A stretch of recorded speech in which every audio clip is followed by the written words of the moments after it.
என்ன சிரிக்கிற?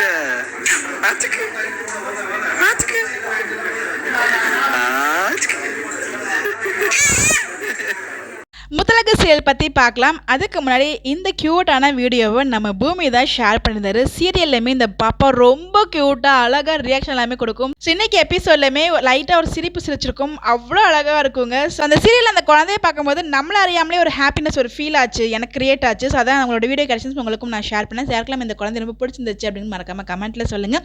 ஸோ நீங்கள் ஸ்டார்டிங்கில் பார்த்த வீடியோ என்ன அப்படின்னு பார்த்தீங்கன்னா, நம்ம முத்தழகு வந்து வில்லேஜ் சைடில் வேலைக்கு போயிட்டு போகிற லேடிஸ்லாம் இருக்காங்களே, அவங்க முத்தழகோட நின்று பேசிகிட்டு இருக்க ஒரு வீடியோ தான்.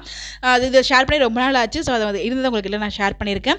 ஸோ அவங்க டான்னு பார்த்தா 3 o'clock போயிட்டு முத்தழகு பார்க்கணும் அப்படின்னு சொல்லிட்டு அங்கேருந்து வேகமாக கிளம்பிட்டு இருக்காங்க. ஸோ அவங்ககிட்ட ஒரு கான்வர்சேஷன் போயிட்டு இருந்துச்சு. ஸோ கையில் ஃபோன் இல்லை, ஃபோன் இருந்தால் நான் வந்து ஃபோன்லேயே பார்த்துருப்பேன் அப்படின்ற மாதிரிலாம் அவங்க வந்து சொல்லியிருப்பாங்க. ஸோ ரொம்ப நல்லா இருந்துச்சு அந்த கான்வர்சேஷன் பார்க்கும்போது. அவங்களுக்காக நானும் இங்கே ஷேர் பண்ணியிருந்தேன். ஸோ நான் ஃபஸ்ட்டு சொல்ல வேண்டியது என்னென்னா, குழந்தை பிறந்ததுக்கப்புறம் நான் வீடியோவே ஷேர் பண்ணல. ஏன்னா எனக்கு அவ்வளோ இரிட்டேட்டாக இருந்துச்சு. அந்த டாக்டரை பார்க்குறதுக்கு அவ்வளோ கோவம் வருது. ஸோ இதெல்லாம் பார்க்கும்போது ரியல்லையுமே நம்ம டாக்டர் நம்பலாமா வேண்டாமா அப்படின்ற மாதிரி தான் இருக்குது. ஸோ பாருங்களேன், நம்ம கண்ணுக்கு தெரிஞ்சே ஒரு குழந்தை இப்படி அழகாக மாற்றுறாங்க. ஏன் ஒரு தடவை தப்பு பண்ணிட்டாங்க, திருப்பி தப்பு பண்ணணுமா என்ன? அழகாக போயிட்டு இல்லை இதுதான் உங்கள் குழந்தைன்னு சொல்லி பூமிகிட்ட கொடுத்தால அழகாக அவங்க தப்பிக்கிறதுக்காக இப்படி ஒரு பொய்யை சொல்லிட்டு போயிட்டாங்க. கடைசியில் முத்தழகோட வாழ்க்கை இது சீரியலாக இருந்தாலும் அது பார்க்கும்போது ஒரு கஷ்டமாக இருக்குது. ஸோ கண்டிப்பாக அகைன் வந்து நம்ம பூமி இது கொடுக்க போகிறாரு. ஸோ அந்த இடத்துல வந்து பூமியோட குழந்தை தான் அஞ்சலியோடது அப்படிங்கிற மாதிரி வரப்போகுது. ஸோ இந்த இடத்துல நம்ம முத்தழகு வீட்டை விட வெளியே போகிறாங்க. ஸோ அகைன் அழகிற ட்ராக் தான் கொண்டு போகிறாங்கன்னு நினைக்கிறேன். ஸோ ஃபுல்லாக நெகட்டிவ் வைப்லேயே கொண்டு போகிறாங்க போல. இதுக்கப்புறம் எப்போ தான் இந்த அஞ்சலியோட முகத்திலே கிளிக்க போகிறாங்கன்னு தெரியல. ஸோ கடைசி வரைக்கும் இப்படி தான் கொண்டு போவாங்களான்னு தெரியல. ஸோ அவ்வளோ கோவம் வருது. பட் இருந்தாலும் அந்த இடத்துல நம்ம முத்தழகுக்கு அந்த குழந்தை மேலே ஒரு ஈர்ப்பு இருக்கத்தான், எப்படி தான் இருக்க தானே செய்யும். ஒரு தாய் ஒரு குழந்தைய அப்படிங்கிறது அந்த ஃபீலிங் வந்து அந்த இடத்துல காமிச்சிருந்தாங்க.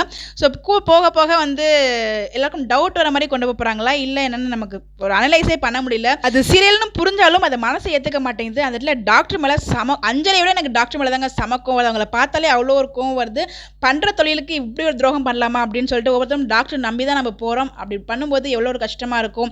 ஸோ அப்படின்றப்ப ஒரு அது ரியல் லைஃப்பில் நம்மளால கம்பேரே பண்ண முடியல அப்படின்னு தான் போயிட்டு இருக்கு. இந்த சீரியல்னா இப்படி மாற்றுறாங்க. அப்படியே தமிழ்னு சொல்லி போனோம்னா ஏழைங்களுக்கும் நம்ம ஃப்ரீயாக வந்து சேவ் பண்ணோம் அப்படின்னு சொல்லிட்டு ஒரு நல்ல ட்ராக் காமிச்சிருந்தாங்க. ஸோ இந்த மாதிரி ட்ராக் காமிச்சதுன்னா மக்களுக்கும் ஒரு ஹாப்பியான நியூஸாக இருக்கும். ஸோ ஒரு சீரியல் பேஸ் பண்ணி போனாலும் ஸோ எனக்கு முத்தழகு சீரியலில் இந்த குழந்தைய சேஞ்ச் பண்ணது எனக்கு சுத்தமாக பிடிக்கவே இல்லை. அதுதான் வந்து அது ஸ்டோரிக்காக பண்ணுறாங்க. அதுக்காக இவ்வளோ நெகட்டிவாக கொண்டு போகணுமா அப்படின்றது என்னோட பர்சனல் ஒப்பீனியன். ஸோ உங்களுக்கு எப்படி தோணுது மறக்காம கமெண்ட்டில் ஷேர் பண்ணுங்கள்.